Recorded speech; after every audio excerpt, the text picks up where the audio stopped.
Саламатсыздарбы? Күндүн маанилүү жаңылыктар менен тааныштырып, күн программасы эфирде мен Тимур Владислав. Алгач күндүн жүрүш менен кыскача таанышып алыңыздар. Президенттик аппарат башчысы, тышкы иштер министри, Түштүк Кореядагы элчи кызматтан кетеби? Элчи Кылыч Султан кызматтан убактылуу четтетүүнү суранды. Нарын облусу Атамбаевди КСДПдан чыгарууну колдодубу? КСДПнын ичиндеги талаш-тартыш күчөдү.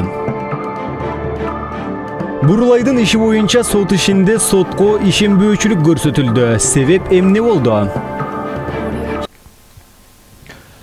Тажикстандын баш калаасы Душанбеде КМШ мамлекеттеринин лидерлеринин саммити башталды. Күн корсуз мамлекеттер шериктештигине кирген өлкөлөрдүн лидерлери жыйында уюмдун былтыркы жылкы иштеринин жыйынтыгын чыгарып, келечек пландарын талкуулашат.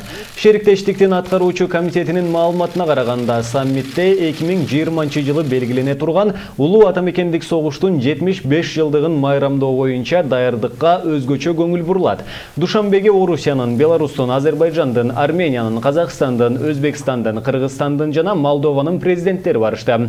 Түркменстандын башчысы Гурбангулы Бердимухамедов Нью-Йоркто өтүп жаткан Бириккен Улуттар уюмунун башкы ассамблеясына катышып жатат деген жүйө менен саммитке катышкан жок. Анын ордуна вице-премьер-министри Пурли Агамурадов барды. Ошондой эле Украинанын президенти Петр Порошенко белгисиз себептер менен катышкан жок.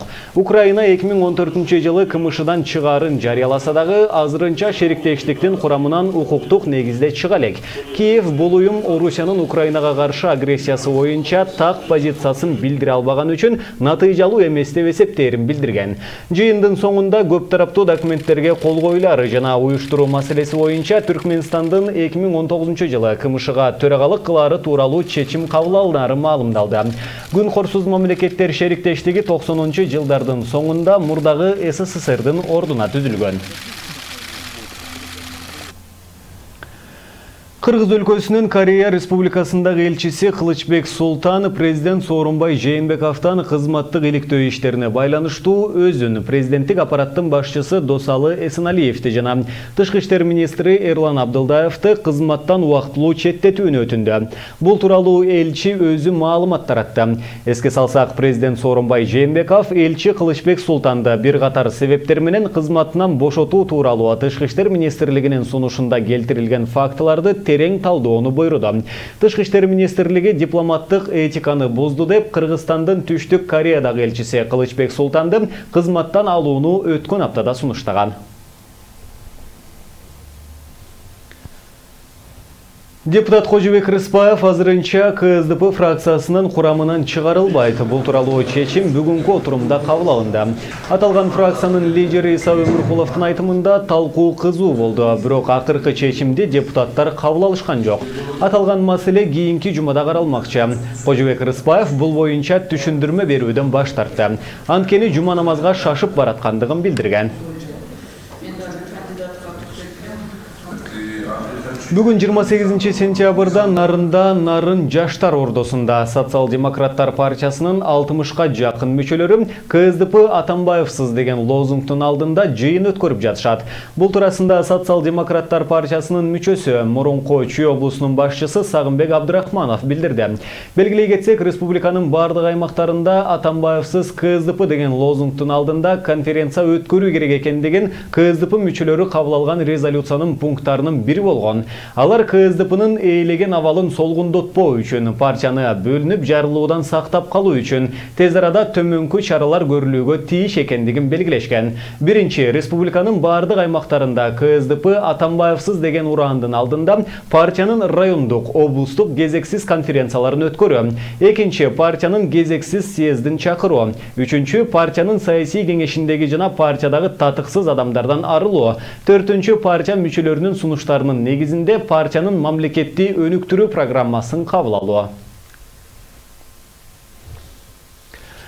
КСДП фракциясынын депутаты Мурадыл Мадеминов көпчүлүк коалиция өкмөттүн отставкасы тууралуу маселени кароосу керектигин айтты. Бул тууралуу ал бүгүн 28 сентябрда КСДП фракциясынын жыйынында айтып чыкты.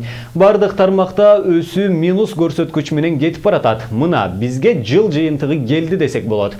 Ушундай көрсөткүч менен иштеген өкмөттүн маселесин кароо үчүн коалициялык көпчүлүк чогултушубуз керек. Биз өкмөттү бекиткен соң элге жооп беребиз. Эртең уят болуп калбайбыз. Бул өкмөттүн өз эрки менен отставкага кетүүгө эрки жетпейт. Жогорку кеңештин көпчүлүк коалициясы бул маселени карашыбыз керек, деди Мадеминов.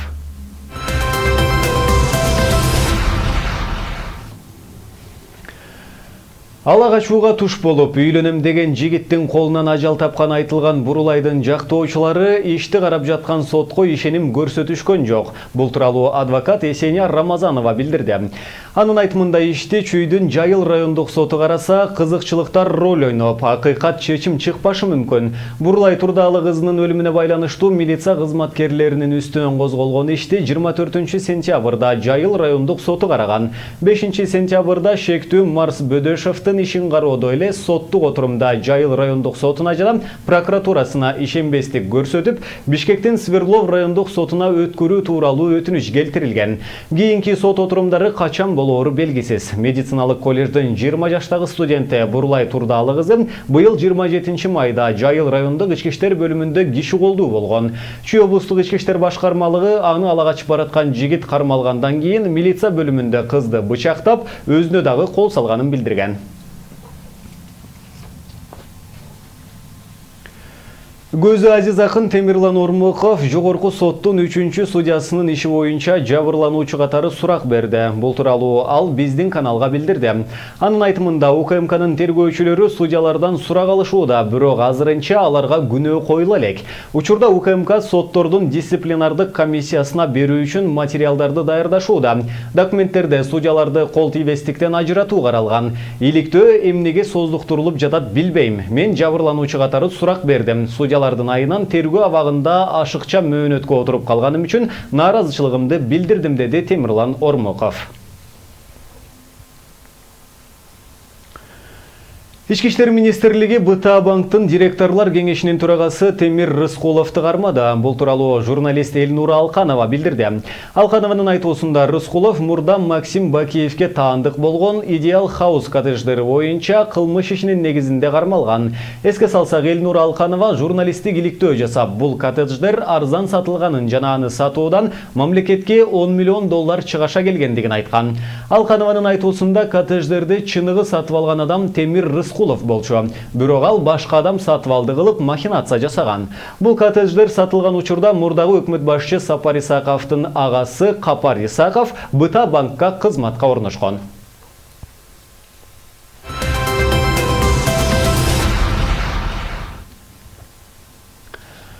Ош шаарынын вице-мэри Зулимов Шакир Мулашевич ээлеген кызматынан бошотуу боюнча өз каалоосу менен арыз жазганын Ош шаардык мэриясынын басма сөз катчысы Азамат Апсаттаров тастыктаган. Бирок бул маалыматты Зулимов өзү жокко чыгарып жатат. Мэриянын басма сөз кызматы азырынча вице-мэрликтен бошотуу тууралуу буйрук чыгарыла электигин билдирген. Маалым болгондой, учурда Шакир Зулимов эмге көргүүдө жүрөт. Ал эми вице-мэри Шакир Зулимов мен 24 сентябрь күнү 1 айга эмге көргүүгө чыгууга гана арыз жазгам. Иштен кетүү боюнча арыз жазган жокмун, деди. Ал 2017 жылдын 17 февралында Ош шаарына вице-мэр болуп дайындалган. Бишкек шаарынын вице-мэри Геннадий Милицкий кызматынан өз каалоосу менен бошотуу тууралуу арыз жазды. Бул маалыматты бүгүн 28 сентябрда мэриянын басма сөз кызматы билдирди. Ал транспорт тармагын көзөмөлдөп келген. Ал эми Бишкек шаарынын биринчи вице-мэринин милдетин Алмаз Бакитаев аткарып жатат. Ал экономика жана финансы тармагын көзөмөлгө алат. Бирок каржы министри Адылбек Касымалиев Алмаз Бакитаев каржы министрлигинде иштеп жаткандыгын айткан жайы бар. Чек ара кызматкерлеринин согуш майданына кылмышкерлерди жиберүүгө жардам беришкени аныкталды. Бул тууралуу Улуттук коопсуздук мамлекеттик комитетинин басма сөз кызматы билдирди. 3-чү дүйнөлүк көчмөндөр оюндарын өткөрүүгө даярдык көрүлүп жаткан учурда Улуттук коопсуздук мамлекеттик комитети тарабынан эл аралык террористтик уюмдун мүчөлөрү согуш майданына Борбордук Азия өлкөлөрүнүн жарандарын жиберип турганы аныкталган. Мыйзамсыз иштер Кыргыз өлкөсүнүн жарандары кылмыштуу топтун мүчөлөрү тараптан мамлекеттик чек ара кызматкерлеринин жардамы менен ишке ашырылган. Алар издөөдө жүргөн кылмыштуу топтун мүчөлөрүнө мамлекеттик чек араны кесип өткөндүгү тууралуу штамп койдуруп берип турушкан. Жүргүзүлгөн ыкчам иликтөө иштеринин жыйынтыгында мындай 7 факты аныкталып, дагы 10 факты текшерилип жатат.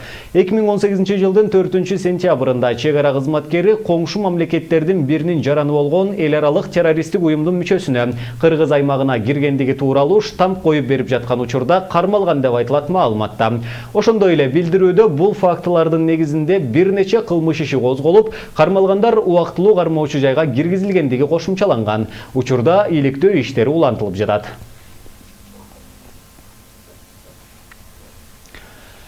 Ирак сулуусу 2015 сынагынын жеңүүчүсү жана блогер Тару Фарести белгисиз адамдар унаасынын ичинен атып кеткен. Анын баш сөөгүнө 2 ок, көкүрөгүнө 1 ок тийип каза болгон.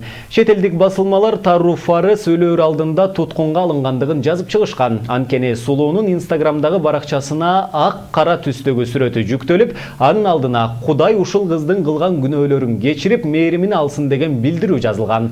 Андан көп узабай эле Тару Фарестин каза болгон айтылган. Учурда полиция кызматкерлери кылмышкерлерди издеп жатат. Тару Фарес 2015 жылы Ирак сулуусу сынагын жеңгенден кийин Европага көчүп кеткен. Бирок ал жакта узак убакыт жүрбөй мекенине кайтып келген. Тару Фарес өзүнүн чуулуу сүрөттөрүн коомго көрсөткөнү менен белгилүү.